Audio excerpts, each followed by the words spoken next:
Hello my dear students, welcome to my YouTube channel chemistry for you.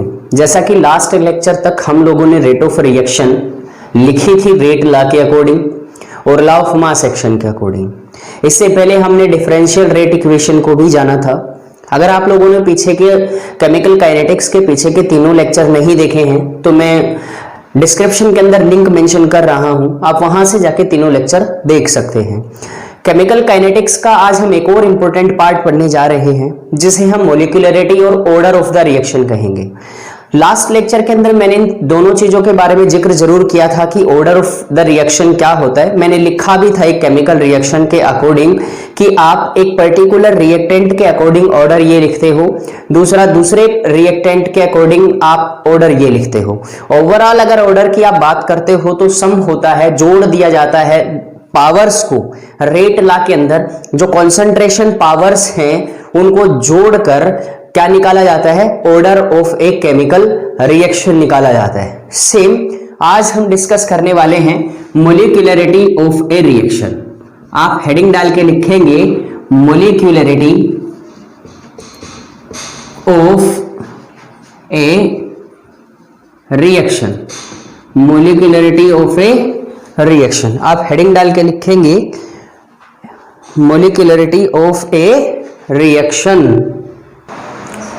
तो आज हम पढ़ने वाले हैं molecularity of a chemical reaction. क्या होता है पहले आप इसे समझ लीजिएगा कि जैसे मान लो एक रिएक्शन है N2 plus 3H2, it will be gives us 2NH3। ये केमिकल रिएक्शन है। आप इसे इस तरह से लिखते हो N2 plus 3H2, it will be gives us 2NH3। तो अब ऐसा है कि इस रिएक्शन के अकॉर्डिंग मॉलिक्यूलरिटी किसे कहते हैं? जब रिएक्टेंट, जितने रिएक्टेंट स्पीसीज, जितने एटम्स एक रिएक्शन के अंदर आपस में कोलाइड करते हैं। देखो क्या होता है, जब भी कोई केमिकल रिएक्शन होती है तो रिएक्टेंट काइनेटिक एनर्जी के कारण दौड़ लगाते हैं। दौड़ लगाने का मतलब वो घूम रहे होते हैं, उनके पास कोई काइनेटिक एनर्जी होती है, उनकी इंडिविजुअल काइनेटिक एनर्जी। इसके कारण जब 2 रिएक्टेंट, 4 रिएक्टेंट, 5 रिएक्टेंट, अलग अलग रिएक्टेंट आपने लिए हैं तो वो रिएक्टेंट मॉलिक्यूल्स आपस में कोलाइड करते हैं, टकराते हैं, जिससे प्रोडक्ट बनता है। तो जितने नंबर ऑफ रिएक्टेंट आपस में कोलाइड करते हैं उसे ही molecularity of a chemical reaction कहा जाता है। जैसे यहां 3 atoms of hydrogen and 1 atom of nitrogen, then आप लिखेंगे 3 + 1 = 4, इसकी मॉलिक्यूलरिटी होगी। इसके कुछ रेस्ट्रिक्शंस जरूर होंगे कि मॉलिक्यूलरिटी 3 से ज्यादा नहीं हो सकती। ये हम इनके कारण भी लिखेंगे कि क्यों ज्यादा नहीं हो सकती, क्या रीजन है। तो हमें डिफाइन करना है molecularity of a chemical reaction को। तो आप लिखेंगे मॉलिक्यूलरिटी किसे कहेंगे। हम डेफिनेशन लिखते हैं, it is defined as the number of reactant species. लिखेंगे it is defined as the number of reactant species. It is defined as the number of reactant species like atoms, ions, ठीक है, atoms, ions, molecules, particles। ये जो reactant के molecules हैं, मतलब जो आपस में रिएक्ट करते हैं, मॉलिक्यूल्स विच कोलाइड मतलब आपस में टकराते हैं, which collide together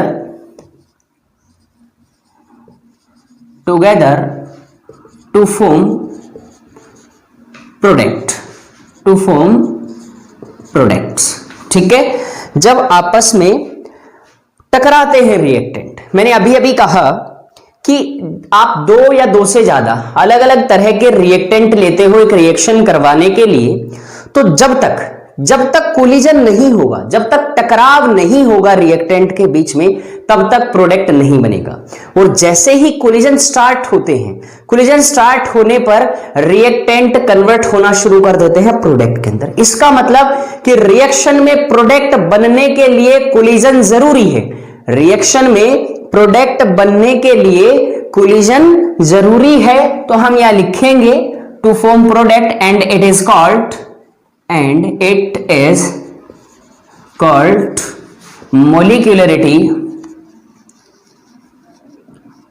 molecularity of a reaction, और इसे ही हम क्या कहते हैं, मोलिकुलरिटी ऑफ ए रिएक्शन कहते हैं। तो आप एक बार नोट करेंगे इसे, फिर इसके बारे में थोड़ा और डिटेल से हम पढ़ लेते हैं।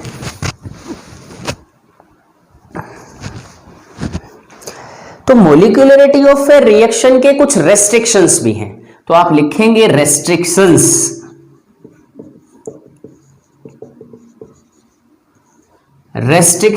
Of molecularity of a reaction.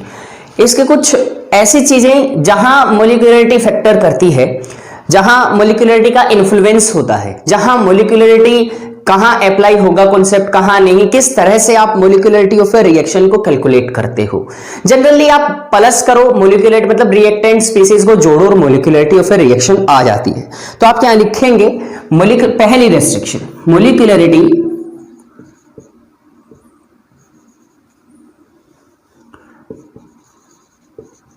Molecularity of a reaction is theoretical concept.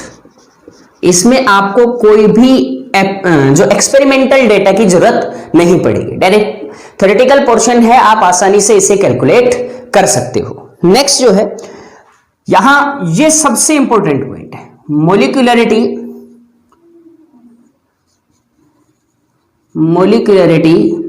Of a reaction can not B, ध्यान से सुनना, कैन नॉट बी जीरो। एक केमिकल रिएक्शन की मोलिकुलरिटी कभी भी जीरो नहीं हो सकती। मतलब अगर molecularity of the reaction zero हुई, इसका मतलब रिएक्टेंट स्पीसीज के अंदर कोलिजन नहीं हुए। कोलिजन नहीं हुए इसका मतलब प्रोडक्ट ही नहीं बना, प्रोडक्ट नहीं बना तो वो केमिकल रिएक्शन ही नहीं है। तो इसका मतलब molecularity of a reaction can not B zero, किसी भी केमिकल रिएक्शन की मोलिकुलरिटी जीरो के बराबर नहीं हो सकती। दूसरा, नेगेटिव नहीं हो सकती, नेगेटिव भी नहीं हो सकती, फ्रैक्शनल भी नहीं हो सकती, नेगेटिव और फ्रैक्शनल भी नहीं हो सकती, एंड नॉट बी इनफाइनाइट, और molecularity of a chemical reaction can not B infinite भी नहीं हो सकती। ध्यान से सुनना कि एक केमिकल रिएक्शन की मोलिकुलरिटी जीरो नहीं हो सकती, फ्रैक्शनल नहीं हो सकती, ठीक है, इनफाइनाइट भी नहीं हो सकती, ठीक है। तो ये इसके पॉइंट्स हैं। उसके बाद थर्ड पॉइंट, ये भी इंपॉर्टेंट पॉइंट है, molecularity of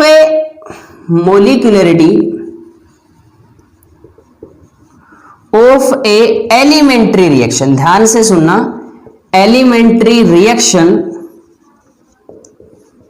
can not be greater then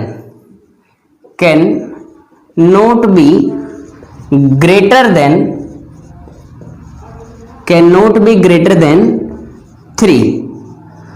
molecularity elementary chemical reaction की 3 से ज्यादा नहीं हो सकती। अब ये एक और लोचा आ गया। अभी हमने रिएक्शन पढ़ी N2 + 3H2 = 2NH3। हमने molecularity of a reaction calculate किया 4 के बराबर। तो ये 3 से ज्यादा क्यों नहीं हो सकती, क्या होता है ये लिखो।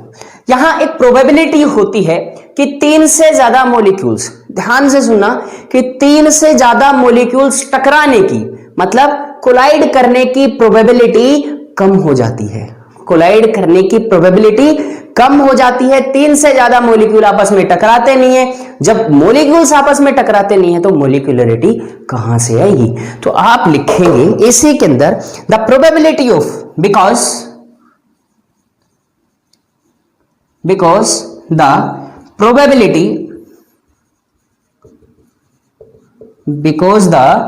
probability of more than 3 molecules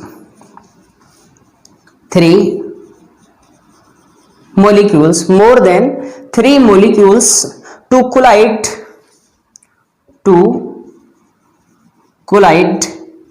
and form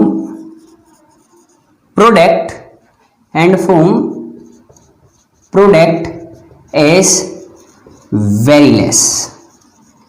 ठीक है, प्रोबेबिलिटी जो है आपस में पार्टिकल्स की कोलाइड होने की, 3 से ज्यादा, ध्यान से सुनना, 3 से ज्यादा पार्टिकल्स की आपस में कोलाइड होने की जो प्रोबेबिलिटी है एक एलिमेंट्री रिएक्शन के अंदर वो बहुत कम होती है। इसलिए molecularity of a chemical reaction can not be greater than 3। तो ये आपको मिलेगा, डिफरेंस में भी मिलेगा कि ऑर्डर ऑफ द रिएक्शन और मोलिकुलरिटी ऑफ द रिएक्शन के अंदर जब आप डिफरेंस लिखेंगे तो लिखेंगे मोलिकुलरिटी 3 से ज्यादा नहीं हो सकती है।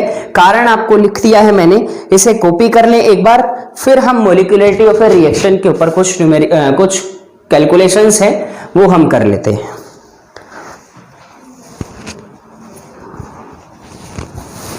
एक बार जल्दी से नोट करेंगे इसे।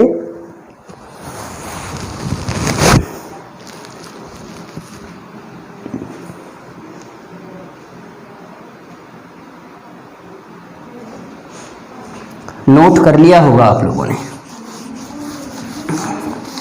कोशिश रहती है हर लेक्चर के अंदर एक ना एक इम्पोर्टेंट टॉपिक कवर हो। वैसे तो सारा ही इम्पोर्टेंट है, लेकिन ये जो है ये एग्जाम के अंदर 1 नंबर या 2 नंबर के क्वेश्चंस के अंदर जरूर पूछ लिया जाता है कि what do you mean by molecularity of a chemical reaction and what do you mean by order of a reaction. दूसरा, इसके ऊपर न्यूमेरिकल्स आपको सोल्व करवा लिया जाता है। तो एक second,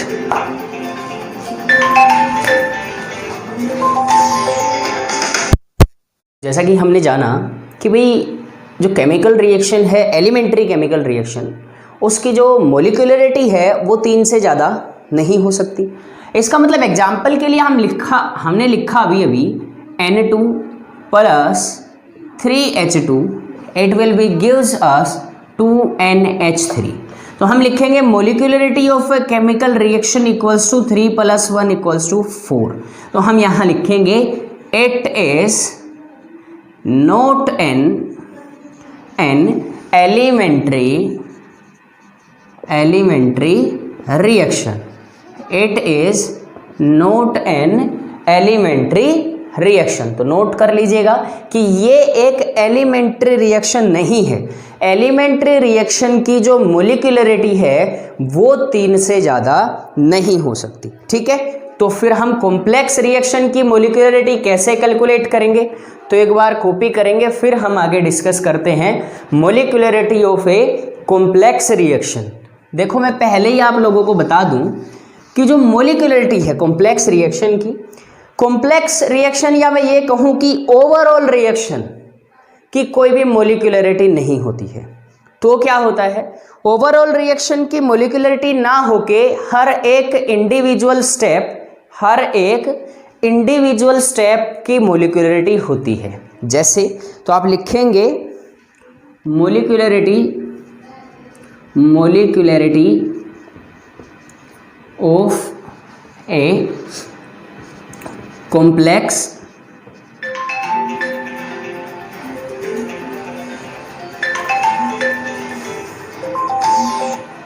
reaction, molecularity of A complex reaction. आप मोलिकुलरिटी कैसे कैलकुलेट करेंगे एक कॉम्प्लेक्स रिएक्शन की, ये हमारे लिए एक टास्क है। और टास्क को कैसे कंप्लीट करते हैं आप? मज़े लेके, ऐसा ही करते ना भाई, इंटरेस्ट लेके हम टास्क कंप्लीट करते हैं। जैसे आप लोग जो मोबाइल गेम्स के अंदर जो टास्क आपको मिलते हैं, आप उनको बड़े इंटरेस्ट के साथ, बड़े ही चाव के साथ आप उनको सोल्व करते हो।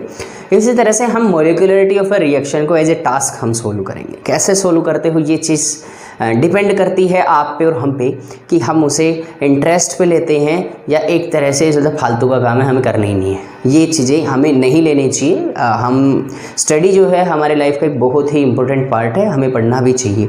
तो चलिए हम molecularity of a chemical reaction calculate करते हैं। कैसे कैलकुलेट करना है, तो हम यहाँ लिखेंगे इन ए कॉम्प्लेक्स रिएक्शन, लिखेंगे in a complex reaction, in a complex reaction each step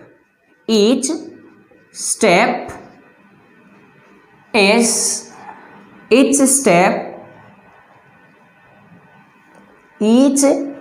step has its own molecularity। मैंने ये आपको बताया भी है पहले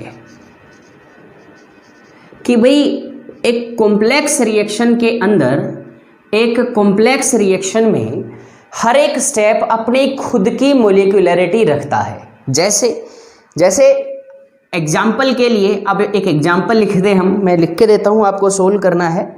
2NO plus 2H2 it will be gives us N2 plus 2H2O। Balance हम कर लेंगे, अगर बैलेंस नहीं है तो आई थिंक बैलेंस है केमिकल रिएक्शन, 2H2O। ठीक है, इस तरह से। तो हमें क्या करना है, इसका स्टेप नंबर फर्स्ट, ये रिएक्शन कैसे हुई वो लिखना है। इस रिएक्शन का टोटल प्रोसेस लिखना है हमें। वैसे अगर इसके ऊपर कोई क्वेश्चन आता है तो हमें मिल भी सकता है और नहीं भी मिल सकता स्टेप, लेकिन बोर्ड लेवल के एग्जाम्स तक आपको ऐसे क्वेश्चन नहीं मिलेंगे। अगर NEET, PMT, JEE mains, advance में अगर ऐसा क्वेश्चन आता है आपके सामने, तो फिर आपको रिएक्शन के स्टेप भी मिलेंगे, आपको रिएक्शन के स्टेप मिलेंगे। तो यहाँ से 2NO प्लस 2H2 आपको प्रोडक्ट मिलता है N2 प्लस 2H2O। तो अब क्या करना है, आपको मोलिकुलरिटी ऑफ ए रिएक्शन लिखना है। तो यहाँ पहले क्या हुआ, ये जो 2NO आपने लिया था ये N2O2 में कन्वर्ट होता है पहले स्टेप के अंदर। ध्यान से सुनना, ये इसके स्टेप्स हैं। N2O2 के अंदर जब आप इसे सेकंड स्टेप के अंदर लेके जाते हो इस रिएक्शन को, सेकंड स्टेप के अंदर ये जो N2O2 है ये आपके H2 के साथ रिएक्शन करता है। किसके साथ? H2 के साथ रिएक्शन करता है और N2O प्लस H2O बनाता है, N2O प्लस H2। ये जो स्टेप है वो आप मान लो स्लो स्टेप है, ये जो स्टेप है वो स्लो स्टेप है। And third reaction is, third जो है फिर ये N2O ये बचे हुए H2 के साथ रिएक्शन करता है और ये बना लेता है N2 प्लस H2O।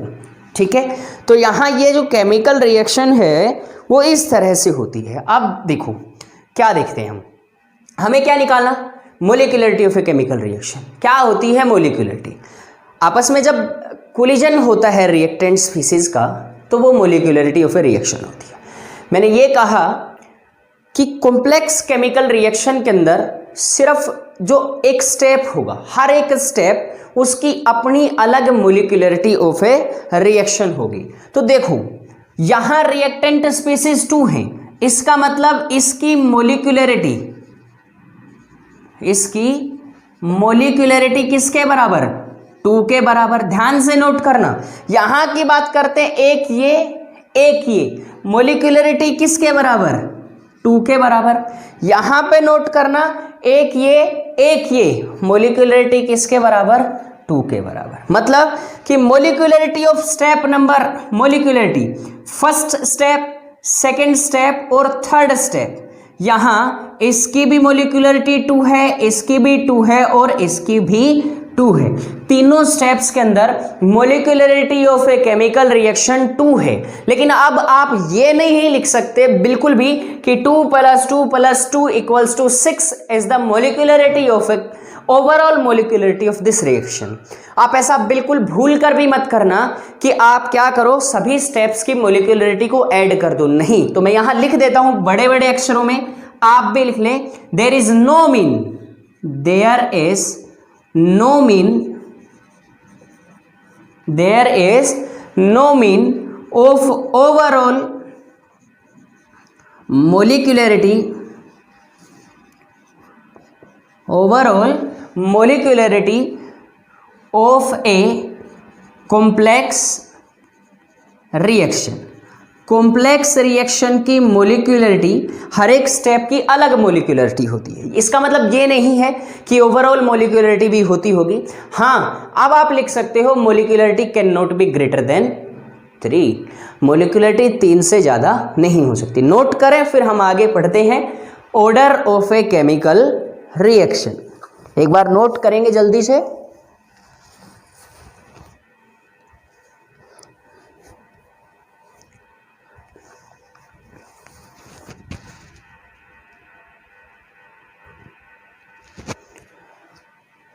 तो नोट कर लिया होगा आप लोगों ने।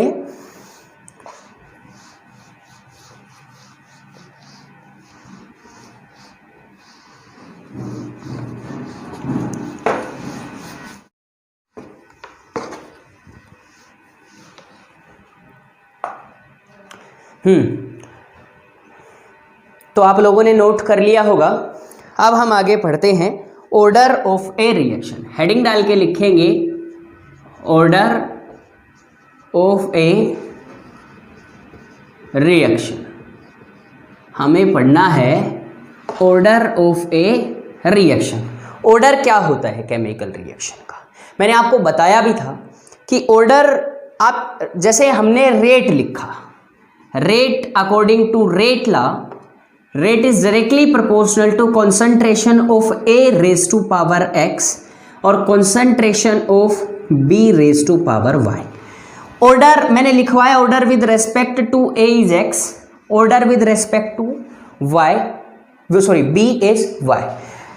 ऑर्डर ऑफ द रिएक्शन होगा एक्स प्लस वाई। ऑर्डर, एक केमिकल रिएक्शन का जो ऑर्डर होगा वो रेट लॉ के अंदर लिखी हुई केमिकल रिएक्शन में जो कॉन्सेंट्रेशंस की पावर है उनका जो सम होता है वो ऑर्डर ऑफ द रिएक्शन होता है। समझ गए होंगे आप सब?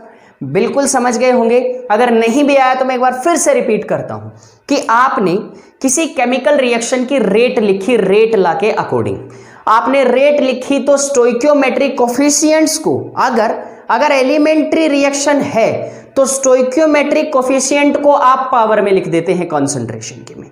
वो जो पावर्स का जो जोड़ होता है, वो जो पावर्स का जोड़ होता है वो overall order of the chemical reaction होता है।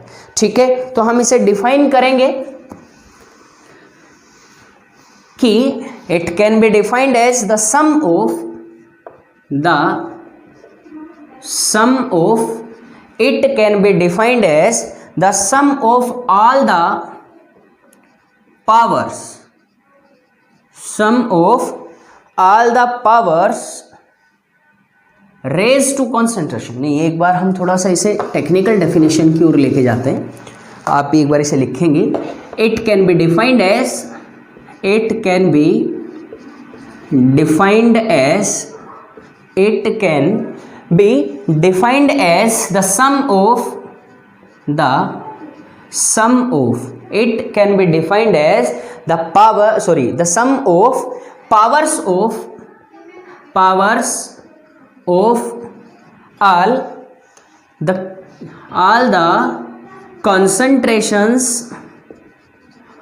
the concentrations,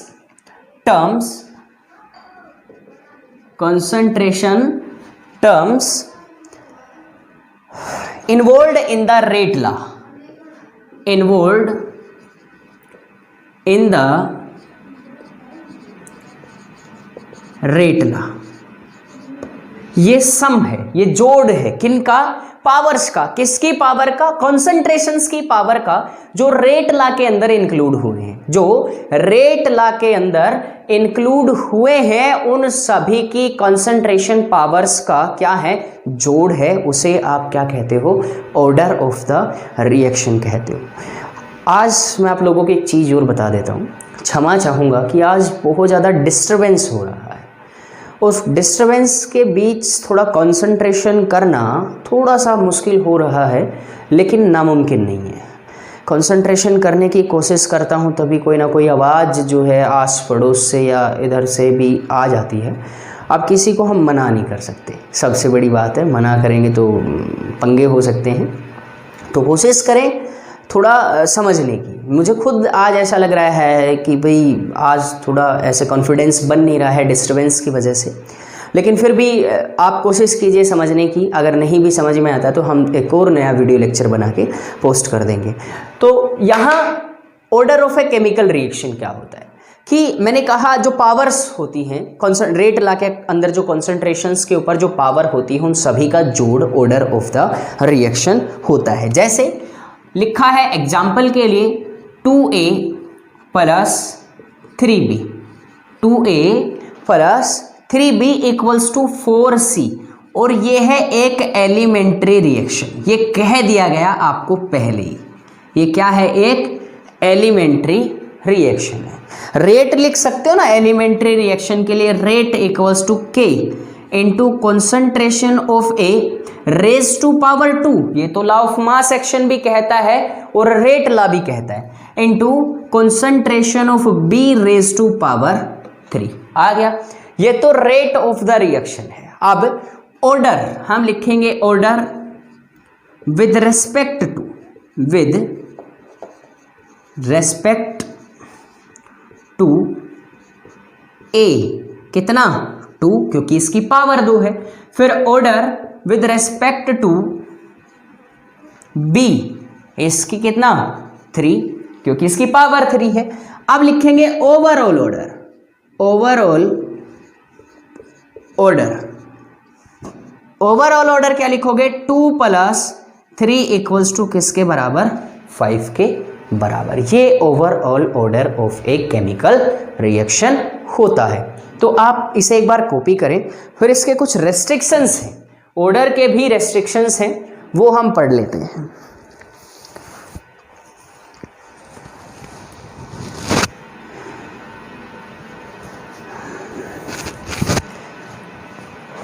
उम्मीद करता हूँ आप लोगों ने कॉपी किया होगा या स्क्रीनशॉट वगैरह जो भी लेते हो आपने लिया होगा। फिर हम आगे पढ़ लेते हैं, restrictions of order of a chemical reaction. तो यहाँ से हमें इसके रेस्ट्रिक्शंस लिखने, तो आप लिखोगे रेस्ट्रिक्शंस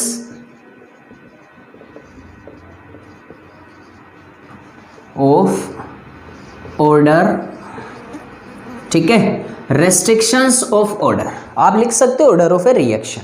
इसके रेस्ट्रिक्शंस क्या क्या हैं, सबसे पहले order of a reaction is an experimentally calculated quantity.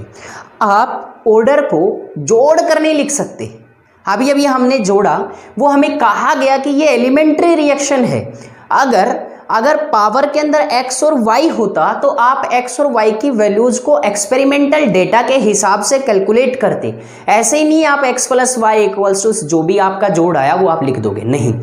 तो हम यहाँ लिखेंगे पहली restriction, order of a reaction, order of a reaction is experimentally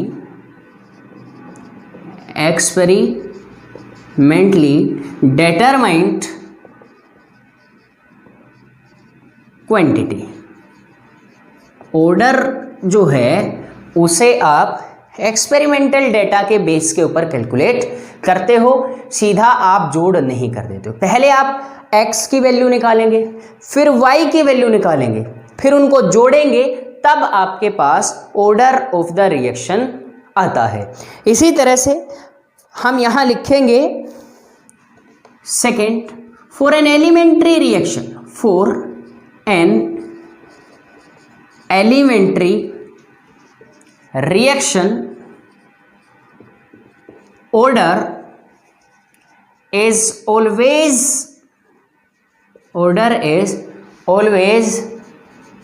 equal to molecularity of a reaction.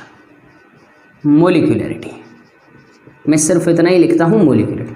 किसी भी एलिमेंट्री रिएक्शन के लिए ऑर्डर जो है वो मोलिकुलरिटी के बराबर होता है, क्योंकि वहां आप जो स्टोइकियोमेट्रिक कोफिशिएंट होते हैं आप उन्हीं को पावर के अंदर लेके जाते हैं, क्योंकि लॉ ऑफ मास एक्शन ऐसा कहता है. तो लॉ ऑफ मास एक्शन अगर कहता है तो हमें मानना भी पड़ता है. तो हम लिख सकते हैं कि order of the reaction for a elementary reaction is always equal to molecularity of that equation. ठीक है, तो आगे जो नेक्स्ट है ये important point, order of a reaction can be zero. Molecularity zero के बराबर नहीं होती, लेकिन order of the reaction zero के बराबर हो सकता है. फ्रैक्शनल भी हो सकता है. Order of the chemical reaction can be zero हो सकता है, फ्रैक्शनल हो सकता है, but can not to be infinite. not to be infinite नहीं हो सकता. ठीक है, उसके बाद फोर्थ रेस्ट्रिक्शन हम पढ़ेंगे order of the chemical reaction की. Order with respect to a particular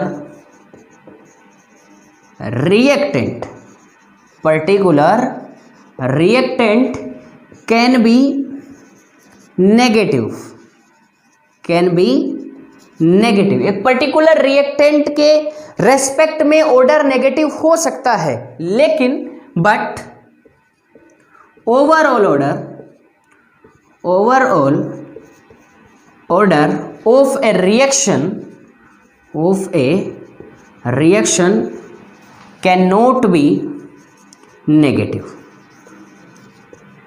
ठीक है, एक्सपेरिमेंटली जब आप कैलकुलेट करते हो तो एक रिएक्टेंट, एक पर्टिकुलर रिएक्टेंट के बेस के ऊपर आप ये कह सकते हो कि उस रिएक्टेंट के रेस्पेक्ट में ऑर्डर जो है वो नेगेटिव है, लेकिन ओवरऑल ऑर्डर केमिकल रिएक्शन का कभी भी नेगेटिव नहीं होता है. ठीक है, उसके बाद नेक्स्ट लिखेंगे fifth, generally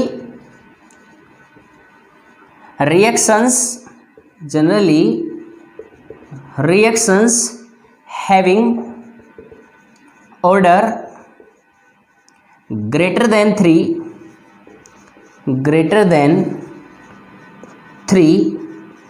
generally reactions having order greater than 3 are rarely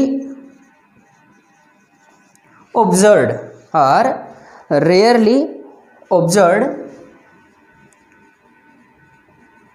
ठीक है, आर रेयरली ऑब्जर्व्ड. अब आगे लिखेंगे एज द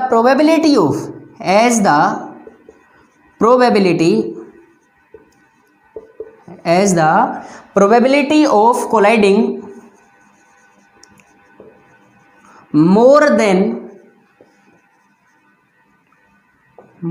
देन 3 molecules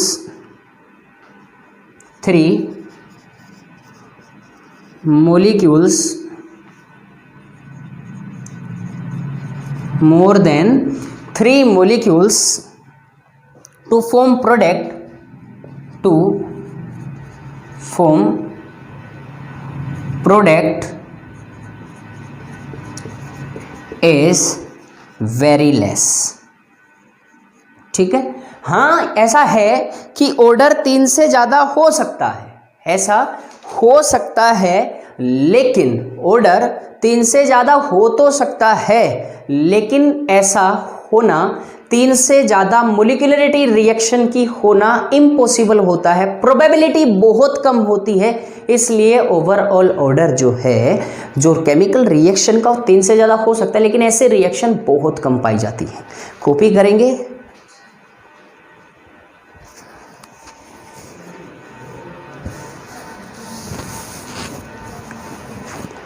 तो आज के लिए सिर्फ इतना ही। अगला हम नेक्स्ट वीडियो लेक्चर के अंदर डिस्कस करते हैं। तब तक के लिए आप प्रिपेयर करें, पीछे का जो भी होमवर्क है आपका, पीछे का जो भी जितनी भी क्लासेस हैं, आप उनको एक बार रिवाइज करें। And thank you and bye bye.